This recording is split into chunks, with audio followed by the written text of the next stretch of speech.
Canada's Prime Minister Carney just gave a powerful speech on the eve of the NATO summit in Ankara, Turkey. Speaking from a major naval shipyard, Prime Minister Carney announced the procurement of 12 new submarines from Germany, not the United States, as Germany and other countries that Canada is saying we need to make stronger alliances with them. Prime Minister Carney had a powerful message saying history is back. Whether we like it or not, Canada needs to prepare for a current climate where there are authoritarians out there across the world and obviously across the border of Canada. Let me show you this powerful speech by Prime Minister Carney where he says history is back and Canada is not going to sit back. Here, let's play this clip. In a more dangerous and divided world, Canada must do more to defend ourselves, to secure our sovereignty, to support our allies. And today, we're building on that foundation in a way that makes us stronger, makes us more independent, more prosperous. The assumptions that had shaped decades of Canadian defense and foreign policy have been upended. Put another way, history is back with a vengeance. We face numerous and growing threats, from incursions in our Arctic to attacks in our cyberspace. The nature of warfare is changing rapidly, driven by a proliferation of drones, autonomous systems, hypersonic missiles, to name a few. The world's changed. Canada must change with it. Nowhere is that more evident than on our seas and in our Arctic. Our Arctic is becoming integral to the security of North America and to the security of NATO's western flank. Our frozen seas are increasingly open, bringing new threats and opportunities. Commercial vessels can increasingly transit our waters, shortening the journeys between continents, connecting us to the world's largest markets. Canada's allies are relying on our resources, including critical minerals, to secure their supply chains. More menacingly, authoritarian regimes are increasingly assertive. I think she hates him. Yeah, well, yeah. Okay, so we can all agree on that. That's a given. I also think that she wants to take him out. She does not want to be the first lady anymore. They agree with you. She doesn't want to be the first lady. She destroyed the Rose Garden. Who hates Christmas? Melania Trump hates Christmas. She doesn't want to decorate for Christmas. She doesn't want anything to do with him. She doesn't want to sleep in the same room with him. She can't tolerate him. Allegedly. And Here is the sentence that made Donald Trump so furious he brought it up, unprompted, at 2 separate campaign rallies in a single day, in the middle of an active hurricane crisis, revealing more about his own priorities than any opposition researcher ever could.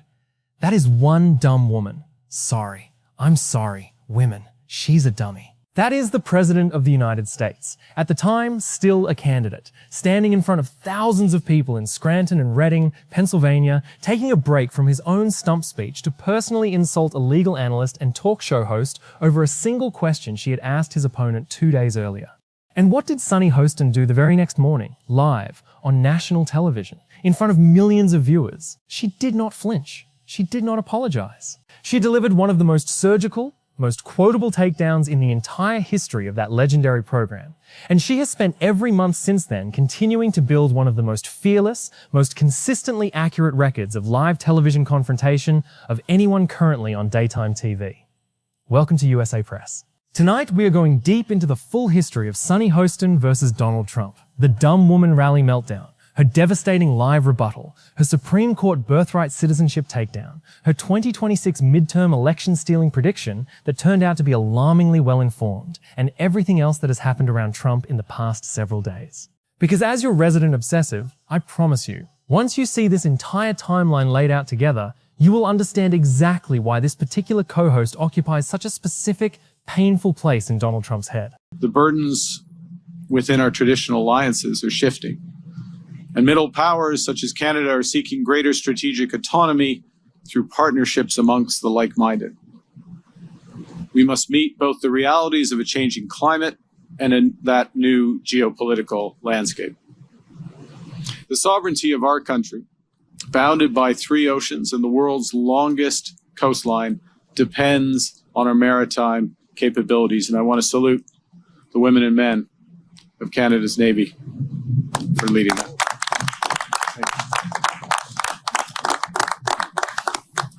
We need to give them the right equipment, the right tools, the right capacities to do their jobs. And first, we need to be aware of what's in, what's over, what's under our vast territory. And that's why we're investing in a new fleet of P-8 Poseidon patrol aircraft. That's why we're investing in Arctic over-the-horizon radar. Secondly, we obviously need to be able to defend those waters, which is why we're building 15 River-class destroyers and an entirely new fleet of polar icebreakers and Arctic patrol vessels. And it's why we're here today, to announce an ambitious investment in new best-in-class submarines. More from Prime Minister Carney talked about how when the Berlin Wall fell, and contrasted that to this kind of current moment on the eve of heading to Ankara, Turkey. Let's play it. It's no coincidence that 1989, the year that the Berlin Wall collapsed, was the last time our defense spending was above 2%. Well, history's returned. And while a more just, stable, and prosperous world for all may yet come, it won't come without vigilance, resolve, and partnership amongst like-minded allies. So last October, we promised that the new Defense Investment Agency would accelerate timelines, strengthen partnerships, deliver better outcomes for our armed forces and our economy. In January, in Davos, I stated that Canada must work with like-minded middle powers at speed and scale to create mutual reliance, to expand our strategic capabilities, and to build greater strategic autonomy. In February here, we launched our new defense industrial strategy, a bold plan to get our armed forces what they need when they need it, to scale Canadian defense companies, and put hundreds of billions of dollars to work in strategic sectors of our economy. Well, we're turning those commitments into action, because tyranny is no longer in retreat, because the threats we and our allies face are real and varied, because they must be met head-on by a Canada prepared to defend our interests, protect our citizens, build our economy, and secure our future. And because we are Canada strong. That clip that we played, that he's saying, you know, everybody's kissing my butt. They're actually not, because China has accused the United States of blackmail and declared that Beijing would fight to the end. The Canadian Prime Minister, Mark Carney, has said its friendship with the U.S. is over. Australia's Prime Minister, Anthony Albanese, said Trump's tariffs have no basis in logic, are not the act of a friend, and he... Before we get into the specific timeline of this feud, you need to understand who Sunny Hostin actually is, because her professional background is precisely what makes her particular style of criticism so uniquely difficult for Trump to counter. Hostin is not a comedian, not a career pundit, not someone whose credibility rests entirely on her television presence. She spent years as a federal prosecutor in the United States Attorney's Office, specializing in cases involving crimes against children and, notably, sex offenses. A background she has referenced directly and pointedly in her exchanges with Trump, drawing an explicit parallel to his own well-documented legal history. She later worked as a legal analyst for major networks before joining The View, bringing with her the specific credibility of someone who has actually built and argued federal cases, rather than simply commenting on them from the outside. That distinction matters enormously, because when Hostin characterizes Trump's legal exposure or his constitutional arguments, she is doing so with the authority of someone who spent a career inside exactly the kind of institutions, federal prosecution, constitutional law, the Department of Justice, that Trump has spent years attacking as corrupt, weaponized, or illegitimate. Thank you very much. Merci beaucoup. More from Prime Minister Carney right here, talking about reclaiming full sovereignty through ensuring that Canada has the right weapons, the right navy, the right submarines to project strength, where now with the Trump regime and with other authoritarian regimes across the world, mid-powers need to unite against them. And it is the law of the jungle right now. It is the law where Donald Trump wants, the lawless, where he wants to take over the Western Hemisphere, and Canada is not going to sit back. Let's play it. Tonight, Minister of National Defense and I will fly to Ankara for the NATO summit. Canada will arrive in a position to help lead the alliance. Our fiscal framework has already budgeted to achieve 4% of GDP in total defense spending by the end of this decade, ahead of NATO's 2035 timetable. That includes, as I said, provisioning for the costs of these submarines. In the Arctic and on NATO's western flank, Canada is taking a leadership role. These new submarines, combined with the world's second largest fleet of icebreakers, combined with new aircraft, new radar, more missiles and drones, better cyber defenses, new ports and air bases, are allowing Canada to assert our full sovereignty in the Arctic. We're matching these investments with increased presence. Through Operation Nanook at home, Exercise Cold Response in the High North, and Operation Reassurance in Latvia. We're amongst the largest contributors to the coalition of the willing for Ukraine. And through the Defense, Security and Resilience Bank, Canada will help mobilize affordable capital so democratic nations can build their defense industries faster and in the most cost-effective ways. More from Prime Minister Carney over here, talking about the decision to go with the German submarine company and why they ultimately decided to pick TKMS for this multi-billion-dollar 12-vessel contract, citing the dangerous and divided world. Let's play it.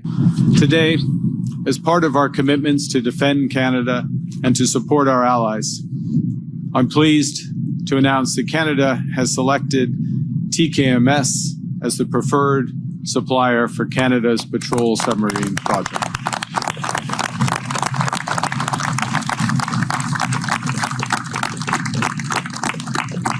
It's a huge step, but there's more to come. We will now enter into negotiations to procure up to 12 submarines. And that process is commercially sensitive. I admit I may not have spent as much time in a courtroom as you have. That's a good one. I was also recognized with a Special Achievement Award by the Department of Justice. You remember the Department of Justice, right? Cannot be as easily dismissed as just a talk show host with an opinion, because her opinions are backed by an actual legal record, and that is precisely why her calmest, most understated lines tend to land the hardest.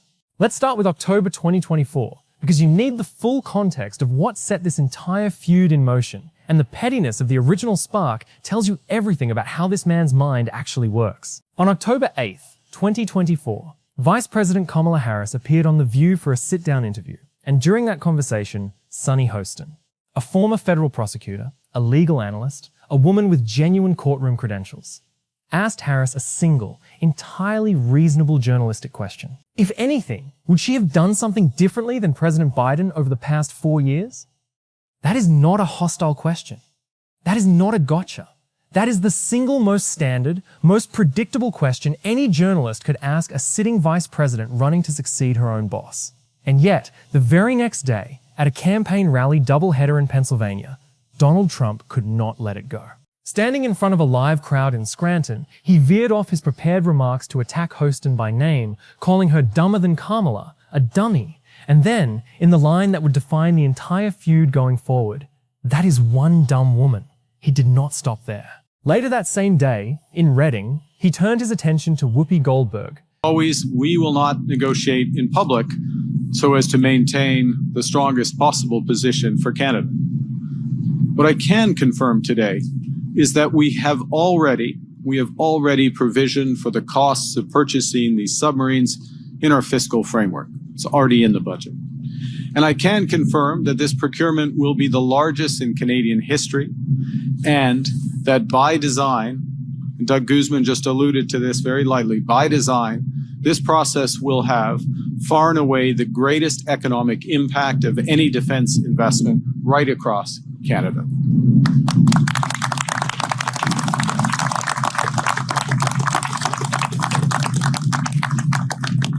Now, we're preserving our options in the event that negotiations with TKMS are unsuccessful. We don't expect that, but if they are unsuccessful, Canada retains the right to designate Hanwha Ocean, currently the reserve supplier, as the preferred supplier and enter into negotiations with them. And I want to be clear that this was a difficult, close decision between two highly qualified suppliers. Both the TKMS and the Hanwha platforms met the capabilities, the very high capabilities of the Royal Canadian Navy, And both of them put forward strong proposals to maximize the benefits for Canadian workers and businesses.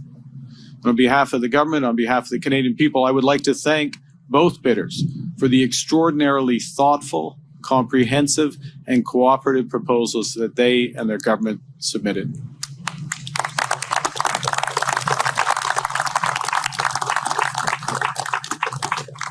As dynamic, reliable, like-minded democracies, Germany, Norway, and the Republic of Korea are each critical strategic partners to Canada in this new world. Now, in the end, this decision was about choosing the absolute best platform and partnership to meet Canada's combined strategic, security, and economic interests. These are amongst the most advanced submarines ever built. The fuel cell air-independent propulsion system allows for more than 40 days fully submerged in near total silence. Combined with purpose-built combat capabilities, lithium-ion batteries for speed and rapid recharge, and unparalleled endurance under the ice, the TKMS delivers exceptional strength, stealth, and staying power. The TKMS platform is optimized for Arctic waters, and it's fully NATO interoperable, allowing it to communicate seamlessly, to share intelligence, and to carry out joint missions. The submarine is proven and capable. It's widely used by our allies. In fact, TKMS provides submarines to over 1/3 of the NATO alliance and is the leading submarine provider to navies around the world. It's the agency that's been pursuing you for decades. And like Madam Vice President Kamala Harris, I've had a history of prosecuting sex offenders. So thank you. I'll even give you a free View mug. Not to be confused, though, with the mugshot. Has been bragging all over the campaign trail about how he's the one that overturned Roe v. Wade. But apparently, his wife has different thoughts on the reproductive rights.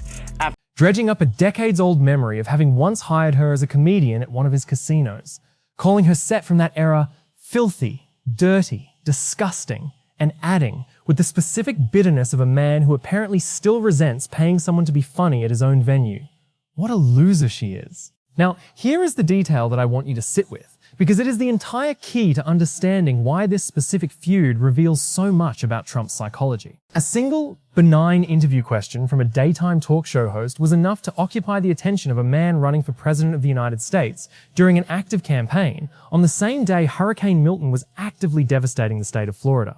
He had, by any reasonable measure, considerably more urgent things to discuss with a crowd of rally attendees. And instead, he used two separate campaign stops to personally insult two private sector media figures over remarks that, by any normal political standard, barely register as criticism at all.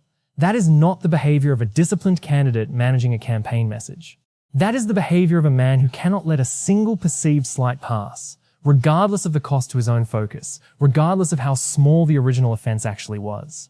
The very next morning, Sonny Hostin and Whoopi Goldberg used their own platform to respond, and Goldberg went first, delivering a response with the blunt, weathered confidence of someone who has heard every version of this insult before.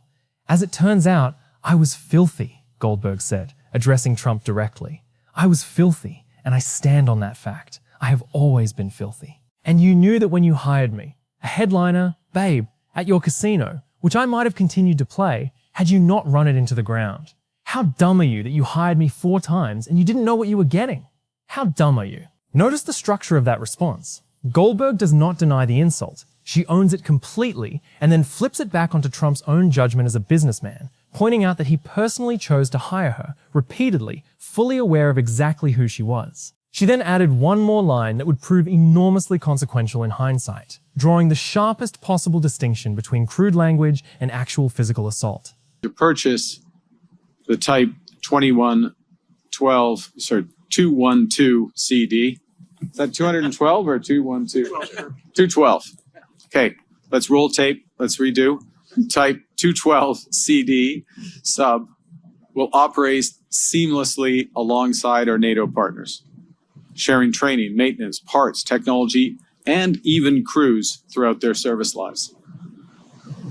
In addition, TKMS has offered to reallocate boats from the German and Norwegian orders, allowing for early delivery of the first 4 submarines by 2034. TKMS is the best choice for Canadian workers. It will directly create and sustain an ecosystem of well over 100,000 well-paying jobs across Canada.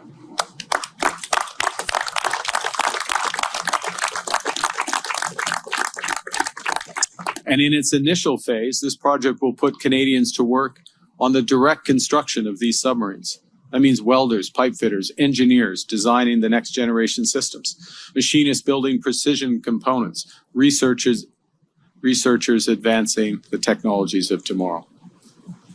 As the project matures, we'll build the infrastructure to house this fleet, the shipyards, the jetties, the dry docks, and the support facilities that will employ ironworkers, electricians, pipe fitters, heavy equipment operators in communities right across Canada. And we'll build the capacity to maintain and sustain these submarines, creating long-term, stable careers for technicians, engineers, skilled tradespeople who will service this fleet for its long operational life. As a condition of the contract, fully 100% of the value of our investment must be matched with investment here in Canada. And well, as I said, we won't release the final contract price until the commercial negotiations are completed. We can confirm that this means Canada will receive tens of billions of dollars in investment from TKMS, investments that impact every region of the country, investments across key defense and industrial domains, including space, munitions, autonomous technologies, critical minerals, and R&D. So that means in Vancouver and Halifax, our best engineers will build a sustainment capability that will keep this fleet in the sea for decades. It means in Montreal, high-tech innovators who build simulators will train the sailors who serve aboard it. In Calgary, our clean energy companies will help power it. In Manitoba, our aerospace technicians will help build the torpedoes it carries. And students in our schools today, studying engineering, the trades, advanced technology, will graduate into a job market that's richer in opportunity. So these subs will strengthen our defense industrial base. They'll deepen our partnerships with trusted allies, and they'll open new opportunities for Canadian businesses in European supply chains.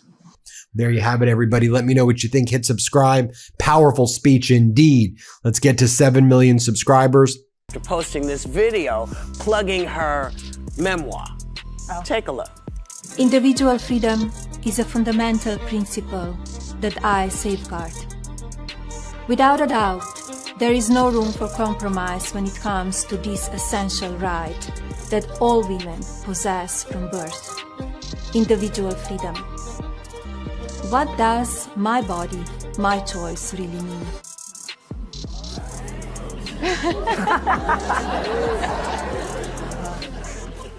There's a difference between people who assault other people and people who say words you don't want little kids saying in church. But it was Sunny Hostin who delivered what has become, in the years since, the single most quoted and most devastating rebuttal of the entire exchange. Speaking directly to Trump through the camera, in the dry, prosecutorial cadence of a woman who spent her career putting actual criminals behind bars, she said, "I want to thank you for personally telling so many lies and committing so many alleged crimes and providing us with material on a daily basis. You help us do our jobs, and I'm so appreciative."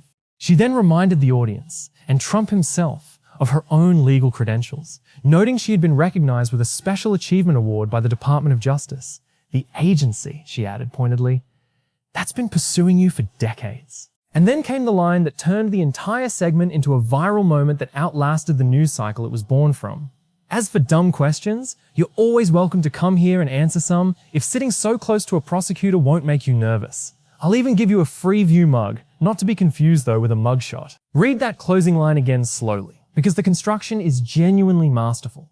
She offered Trump a literal souvenir mug, in the same breath as reminding him and the entire viewing audience that he has, in fact, already had an actual mugshot taken, following his indictment in Georgia. It is an insult built entirely out of a pun, delivered with a completely straight face, and it landed with the precision of someone who does this exact kind of thing for a living. It's worth situating this specific insult inside Trump's much broader documented pattern of language toward women who criticize him, because the dumb woman line was not some isolated lapse in an otherwise disciplined vocabulary. It is simply one entry in an extraordinarily long, well-documented catalog. Donald Trump is scared to death as the Ayatollah's funeral continues to grow. Tens of millions of people gathering in Tehran and cities across Iran as Donald Trump threw a pathetic event in Washington, D.C. on July 4th. It's as if the Iranians were counter-programming Donald Trump's pathetic July 4th event. It's quite embarrassing to see what Donald Trump did to the United States of America on its 250th, but the Ayatollah Khomeini's funeral continues to grow. I mean, you're seeing tens of millions of people there. I'll show you some of the images right now. Masala Mosque in Tehran continues to be filled up with groups of hundreds of thousands of people, one after another, groups of hundreds of thousands lining up Masala Mosque over there. Let me show you what it looks like right now there as Professor Morandi, who is on the negotiating team with Iran as part of the prior negotiations with the United States. Here's what he posted. This is only a fraction of the millions at this morning's prayer for the martyr Ayatollah Khomeini and his family members. I left home almost 3 hours early, but like hundreds of thousands south of the complex, I never made it in. And that crowd isn't even in this shot. Look at this helicopter shot right here. Let's play it.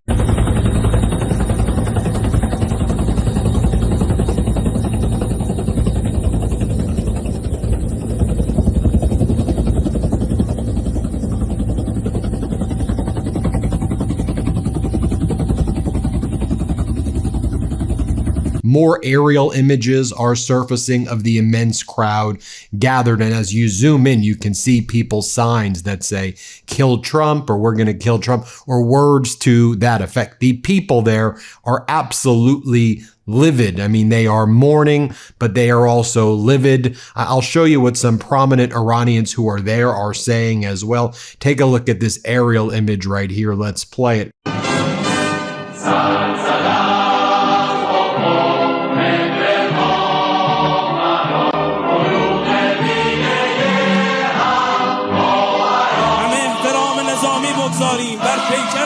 Then you had Dmitry Lasaris, who was there as well. He said, we returned this morning. It's a multi-day funeral event.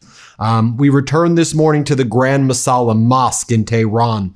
Huge numbers of mourners have gathered to pray on the third day of the funeral program for Iran's slain supreme leader. Here, play this clip right here.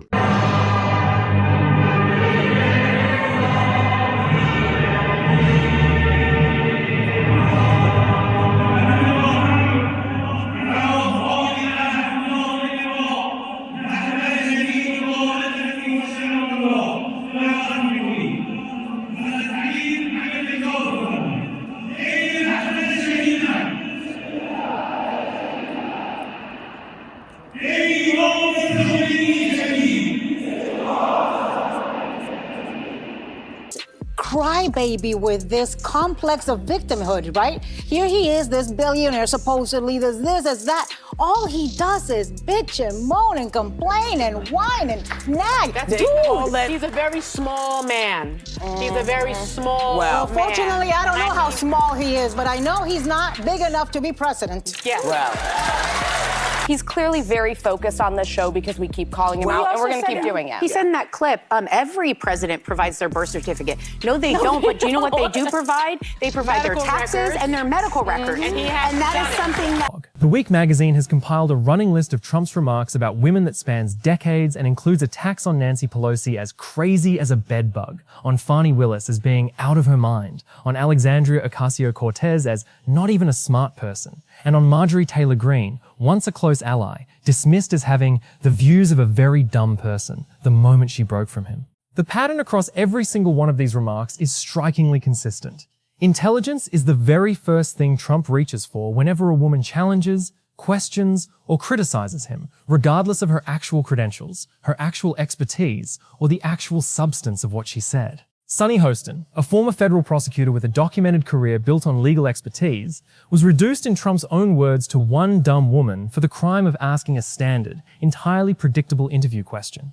That pattern is worth keeping in your head for the rest of tonight's report because it recurs in slightly different forms throughout every single interaction between these two we are about to walk through. If you're finding this history as sharp as we do, hit that like button right now and subscribe to USA Press, because this is exactly the kind of full context, full receipts breakdown we live for, connecting the dots between a single rally insult and years of consequences. Share this with someone who needs to see the whole timeline laid out. And this is precisely the point in the timeline where it becomes important to note something that complicates the simple narrative of pure hostility. Because it is exactly the kind of detail that makes Hostin's criticism so much harder for Trump's defenders to dismiss as mindless partisanship. In May of 2026, during a Hot Topics discussion of the administration's newly announced expansion of fertility care benefits and the creation of Trump accounts, investment savings accounts seeded for American children, allowing them to access $200,000 by age 18, Hostin broke from the show's usual tone entirely.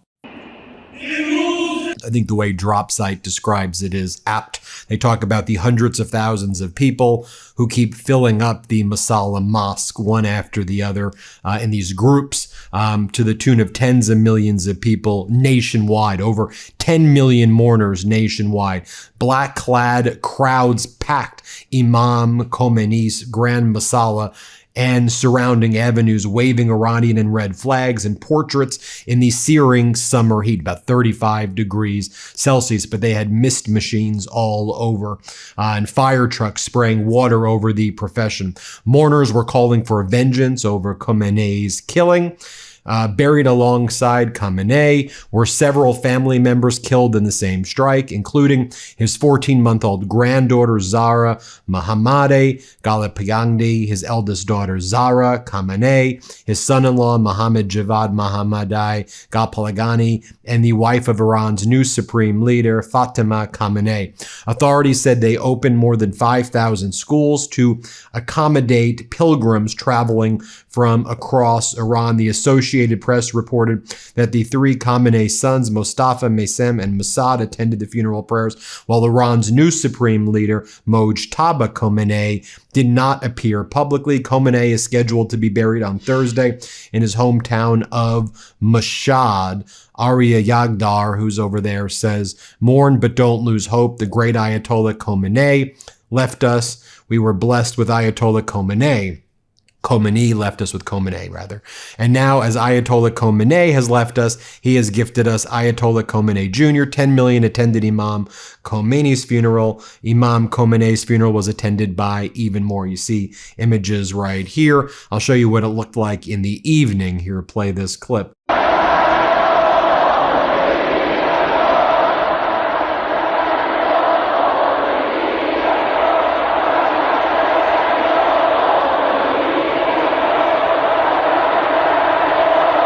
You have a really good reporter over there from India. All of our viewers from India probably know her, Geeta Mohan. Very good reputation in India. Here's how she described what was going on, and you can see the mourners behind her. I think she gives an apt description. Here, let's play this clip. It is a historic moment. We did not imagine that Israel and America would carry out an attack such as this one and kill the supreme leader over here in his residence. This is not a man who was in hiding. He was actually in his residence when he was killed, so he was not running away. And that's the reason why a lot has changed for Iran in the way the world is looking at Iran. And what we're witnessing over here right behind us is basically that. You're looking at people coming together, not just from Iran. There are people from across the Muslim world. So not only has his martyrdom, his assassination, united people in the Shia faith and the Shia world, but also Sunnis. A lot of leaders from the Sunni world have also come down to Iran to pay their last respects. Saudi Arabia is a strategic partner of America. Today, education. Because if you have an entire country of people that are not educated well, you create a permanent working underclass who can't really make a lot of money because they're not trained to critically think, they're not trained to write well, they're not trained in math.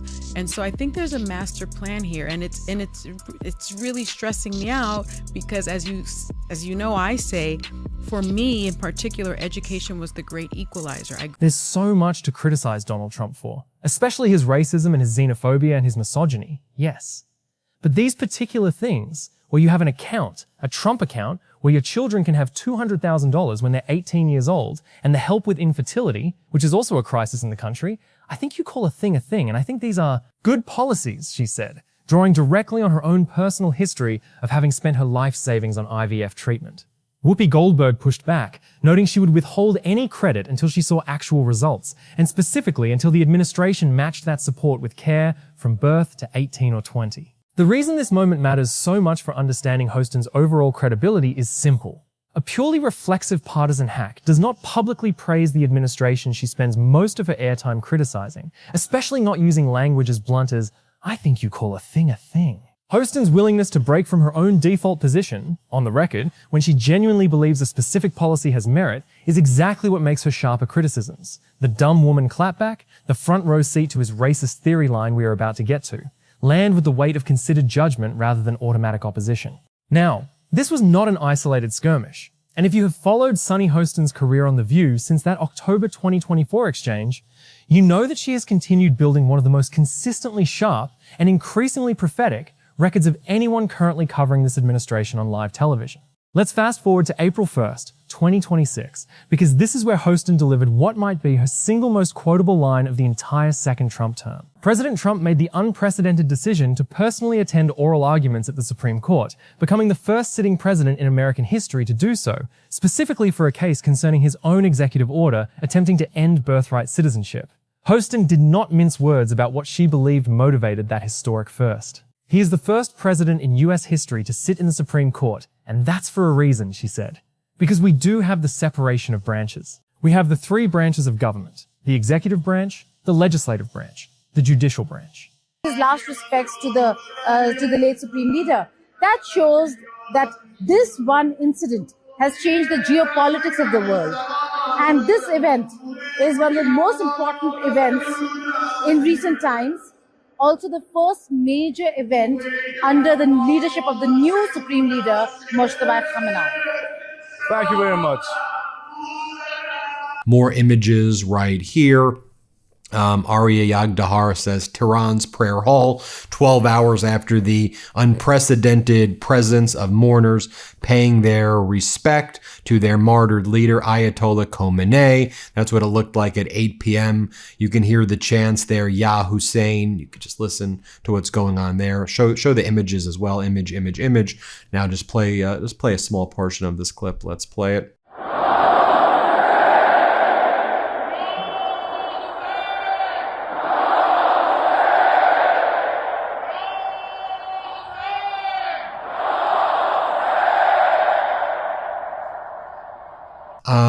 You have Bushra Shaikh, who is covering it as well. She goes, not AI, the crowds are real. I'm here witnessing it all. It's absolutely insane.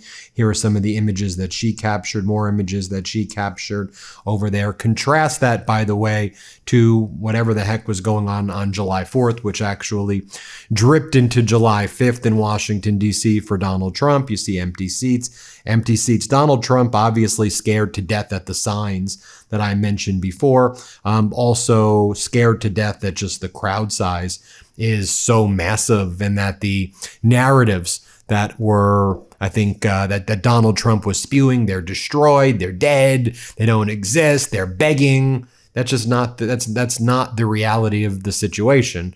And, you know, I don't think that, just to be clear, I don't think that makes me less of like an American or less of a patriotic American to accurately recognize the unprecedented nature of what's going on right there in Tehran and across the country right now. And it seems that when Trump and Netanyahu invaded Iran in this catastrophic unlawful invasion, and they made Khamenei into a martyr, they rallied the people around the regime in a way that didn't exist before. I think that's just an accurate intelligence assessment not giving you any like view of like one way. I'm just giving you what I think the actual facts are right there.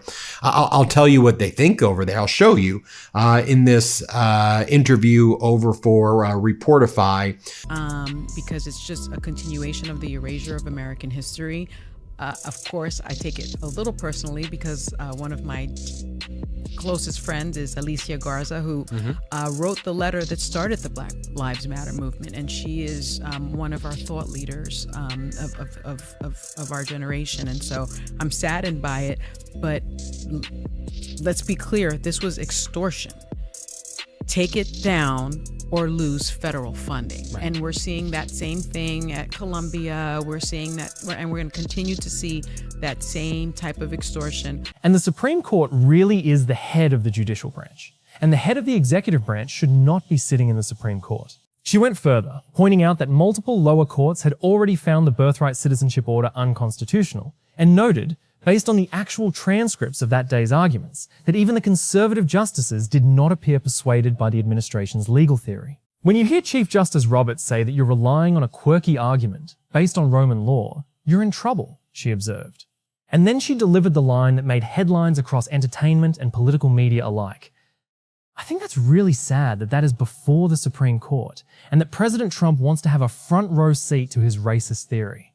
A front row seat to his racist theory. That is not hedge language. That is not some believe or critics say. That is a direct, unambiguous characterization, delivered live on a network broadcast about a sitting president's own constitutional argument. It's worth dwelling on that Wong Kim Ark precedent a bit longer, because understanding just how settled this area of law has historically been is what makes Trump's attempt to overturn it, and his decision to personally attend the arguments so genuinely remarkable. The 1898 case involved a man born in San Francisco to Chinese immigrant parents who were themselves permanently barred from becoming naturalized citizens under the discriminatory Chinese Exclusion Act of the era. The Supreme Court ruled, in an opinion that has stood essentially unchallenged for well over a century, that the 14th Amendment Citizenship Clause applies to virtually anyone born on American soil. Sat for an interview. He's, again, prominent professor in Tehran, part of the Iranian negotiating team. He traveled with them to Islamabad. And so, he's as close as you can be, in terms of someone who's also, kind of speaking to media as to Aragchi and MB Ghalibaf. Listen to what he has to say here about the funeral. Let's play it. This morning, there were the prayers where it was definitely in the multiple millions. I've never seen such a crowd. It was actually at some point, it was very well organized, better than I've ever seen before. But it was so crowded that I was just hoping that nothing happened and there was no stampede. Otherwise, it would have been very dangerous.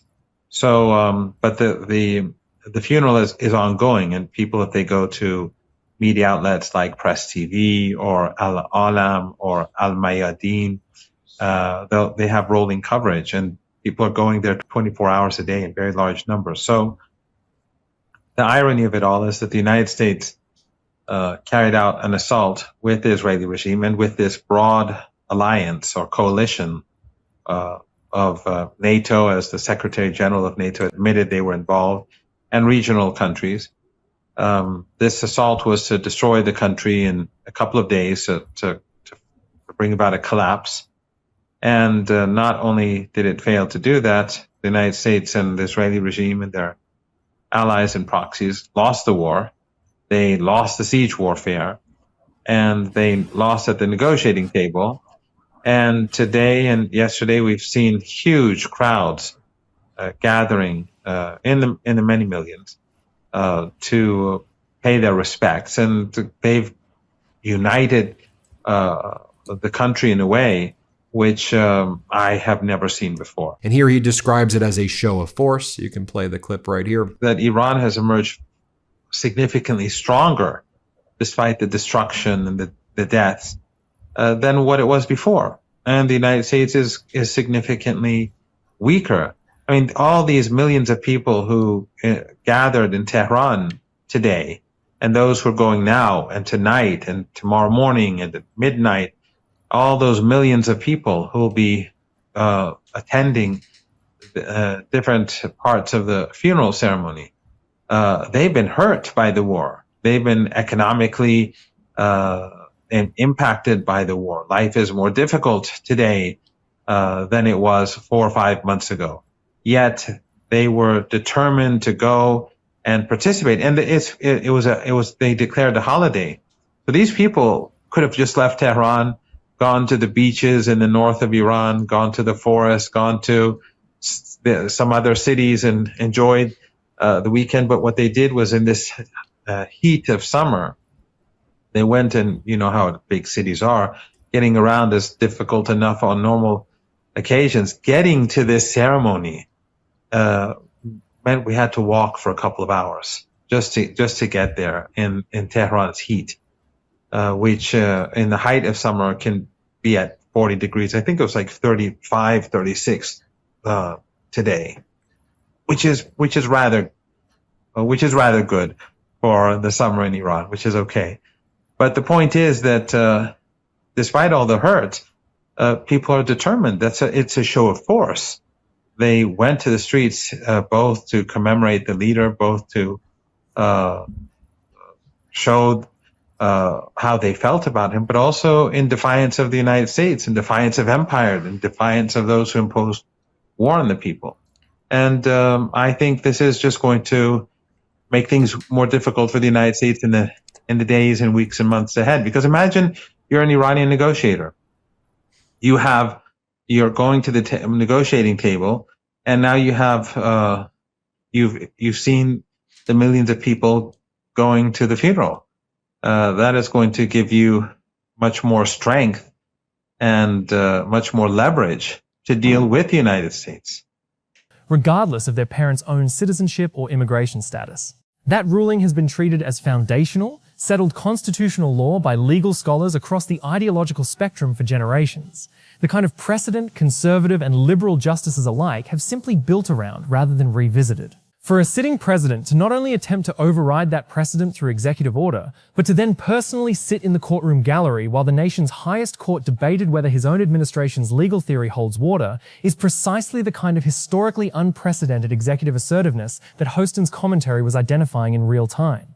And doing so, notably, before the eventual outcome of that specific case was even known. Let's talk about why that moment carries more weight than it might initially appear to. Because Hostin's underlying legal analysis was not simply partisan commentary. It reflected genuine, documented skepticism from the bench itself. The 14th Amendment's citizenship clause has been settled law for over a century, dating back to the landmark 1898 Supreme Court case United States v. Wong Kim Ark, which affirmed that virtually anyone born on American soil is automatically a citizen regardless of their parents' immigration status. An executive order attempting to unilaterally reverse that settled constitutional interpretation represents an extraordinarily aggressive claim of executive power. Precisely the kind of claim that, as we have discussed extensively on this channel in previous episodes, connects directly to King Charles's own address to Congress about the Magna Carta and the principle that executive power must remain, subject to checks and balances. Hostin, delivering her analysis from behind a daytime talk show desk rather than a law school podium, was making exactly the same constitutional argument in plainer language. And doing so with the specific credibility of someone who spent years as an actual federal prosecutor before she ever sat behind that desk. It's worth reconnecting this specific detail back to our previous reporting on this channel, because the Alex Pretty and Renee Good shootings represent one of the darkest, least resolved threads running through this entire year of coverage. Death to America at this. Play this clip.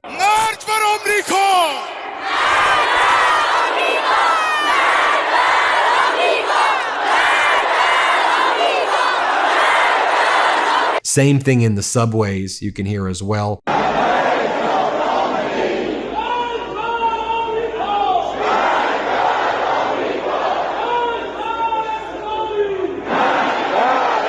Arya Yagdahar posted this.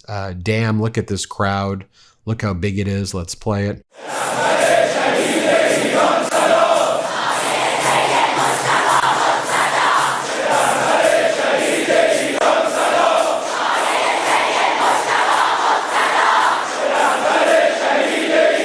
Donald Trump told Axios that he was surprised about how big the crowds were over there.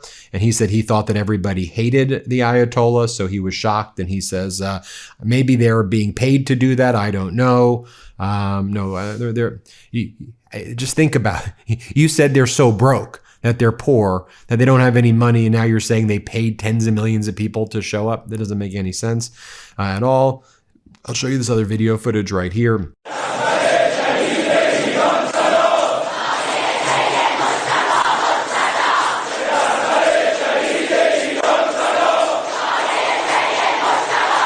Here's IRGC Chief General Vahidi. He's the new head of the IRGC. He showed up knowing that he was likely an assassination target, and Donald Trump had said, I decided not to blow up the funeral.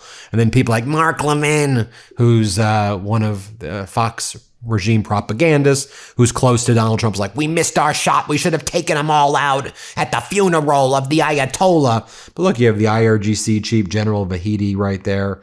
I'll show you as he enters. Let's play this clip of him entering.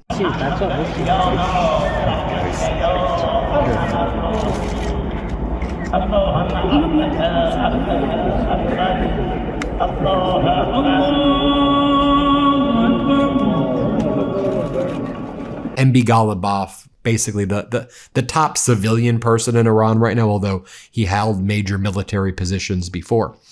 He writes, today the proud and invincible nation of Islamic Iran unanimously bore witness to their mujahideen martyr Imam Khamenei and rose as one, crying out from the depths of their souls, Ya Lathrat al-Hussein, peace be upon him, peace be upon him. And Donald Trump wants attention, so Donald Trump's posting, the crowd at 7:05 in the evening on July 4th was 422,000 people. All were forced to leave because of the weather.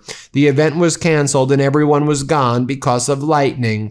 When I heard that it was canceled, I immediately overturned that decision and waited a while for people to come back. Incredibly, at least 150,000 people returned, and it was even more spectacular. No, it wasn't. There wasn't 100. You're lucky if there was 2,500 people that were thinking. I showed all the empty seats of what it looked like. I mean, you can see all the empty seats at Donald Trump's July 4th event. You can tell Trump is obsessed with crowd sizes. He posted this from this right-wing account, Geiger Capital.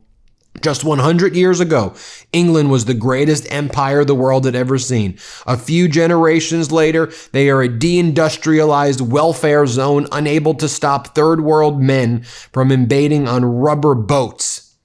You could just tell how weak and pathetic Donald Trump feels right now and is. And then he shows this massive image of of England 100 years ago. I mean, you realize that's not 100 years ago, that photo, but okay, Donald.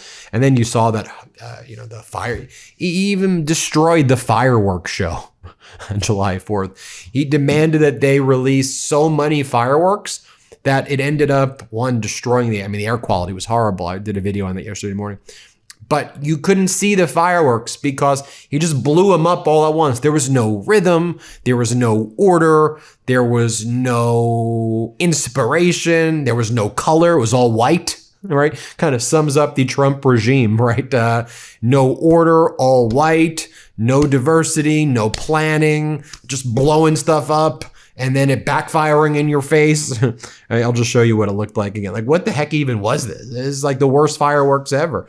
It's my little daughter would go pop, pop, pop, pop, pop, pop, pop, pop, pop, pop, pop. Masked marches designed explicitly for social media distribution, promoting an ultra-nationalist ideology centered on the creation of a white ethno-state within the United States. Its members marching toward the Capitol, carrying Confederate and inverted flags while chanting, "Reclaim America" is not an ambiguous or innocent political statement open to multiple interpretations. It is the direct visual and rhetorical inheritance of a movement responsible for a murder in Charlottesville less than a decade earlier. That is the actual, documented context Hostin was responding to, even if the specific way she generalized her point to ordinary American flags in ordinary neighborhoods is a separate matter that reasonably invites its own scrutiny. Let me give you my prediction section now, clearly labeled, because I have tracked this specific pattern across multiple feuds for a long time now, and it tends to resolve in remarkably consistent ways. Prediction 1. Trump will not directly address Hostin's flag comment from this week, because doing so would require him to engage with the underlying, historically documented reality of Patriot Front's ideology. a subject his own Interior Secretary has already had to publicly distance himself from on camera just days earlier. And this administration has shown a consistent pattern of avoiding direct confrontation, with stories that force it to explicitly condemn far-right extremism by name. Prediction 2. Watch for Hostin's Supreme Court birthright citizenship prediction to prove more durable than her critics currently expect, because the specific skepticism she cited from Chief Justice Roberts' own recorded questioning during oral arguments, a sitting conservative Chief Justice publicly characterizing the administration's core legal theory as quirky, is not spin, it is a direct quote from the official court transcript. And that kind of judicial skepticism from the bench rarely reverses itself between oral argument and final ruling. Prediction 3, and this is the one I think carries real weight heading into the fall. The voter data collection pattern Hostin flagged back in January will resurface as a much bigger national story before the midterms, because 11 states complying with a federal request for comprehensive, individually identifiable voter data is not a small number, and the underlying leverage mechanism she described. ICE enforcement decisions tied to data compliance. In the past 24 to 48 hours, the Trump DOJ has deleted critical documents that were previously made public by the Trump Department of Justice in the partial release of Epstein file documents. Specifically, they have removed the 86-page prosecution memo, which listed the possible co-conspirators in the Epstein case and the victims' allegations against those possible co-conspirators. Julie K. Brown, the incredible reporter from the Miami Herald, was one of the first to write about the Trump regime deleting this from the database. We have a copy of it still here at the Midas Touch Network, which we also posted on MidasPlus.com so that it can't be deleted. So check it out there. I'll talk about that in a moment. In the past 24 to 48 hours, the Trump regime has also ordered the local Kentucky GOP parties to rip away the microphone from Kentucky Republican Congress member Thomas Massie when he was speaking at a local GOP club in Oldham in Kentucky. And the local leaders grabbed the microphone away from Massie so he cannot speak the truth. We're also learning in the past 24 to 48 hours as well more information about how the FBI sought to redact images of the former U.S. president, former U.S. presidents, Secretary of States, and other celebrities from the files. And we're learning more details about the extensive cover-up efforts by the Trump regime in other areas. I mean, outside of the Epstein files, we've learned, and the New York Times reported, that FBI agents equipped with a signed warrant prepared to document blood spatter and bullet holes in Renee Good. She was murdered by Trump's ICE Gestapo in Renee Good's SUV. And they received orders to stop from Kash Patel and at the highest level of the Trump regime because they did not want there to be an investigation that would contradict Donald Trump's claim that Renee Nicole Good, quote, violently, willfully, and maliciously ran over the ICE officer because the blood splatter results would contradict that. Frankly, the video contradicts it, but they interfered and manipulated with an ongoing investigation. And that was one of the main reasons why all of those federal prosecutors in Minneapolis abruptly quit. Like the whole office in Minneapolis, federal prosecutor's office is gone. Let's just go through this one by one. First, I want to show you Republican Thomas Massie. He was behind the discharge petition with Democrat Ro Khanna. And you'll see when he was giving a speech on February 6th in Oldham County, you'll see, and he was speaking in front of the local GOP chapter right there. One of the leaders of that local GOP chapter, they rip away the microphone from Massie because Massie wants to talk about the Epstein files and Donald Trump's connection to it and a cover-up of a child sex trafficking ring and how Donald Trump has betrayed his base. This is what MAGA transparency looks like, where they rip away the microphone from Thomas Massie for speaking the truth. Here, play this clip. You are a congressman. You work not for the Speaker of the House. I work for you. Welcome to the next bit, baby. Oh, yeah.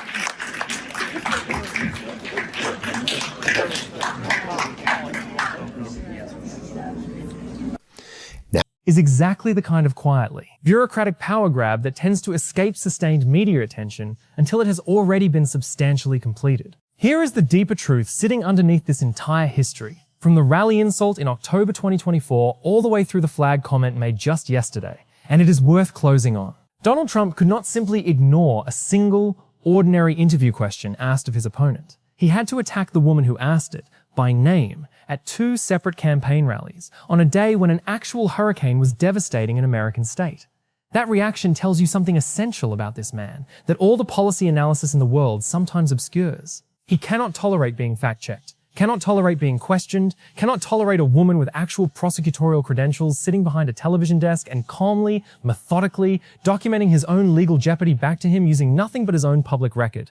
Sunny Hostin did not need to raise her voice to deliver the sharpest rebuttal of that entire news cycle. She simply offered him a souvenir mug, reminded him it wasn't a mugshot, and let the studio audience do the rest. That is the specific, particular danger Trump has never quite figured out how to neutralize. Not the shouting matches, not the insults he can trade blow for blow at a rally, but the calm, documented, prosecutorial recitation of his own record, delivered without a single raised voice, live, in front of millions of people, by a woman who has made an entire career out of proving exactly that kind of case.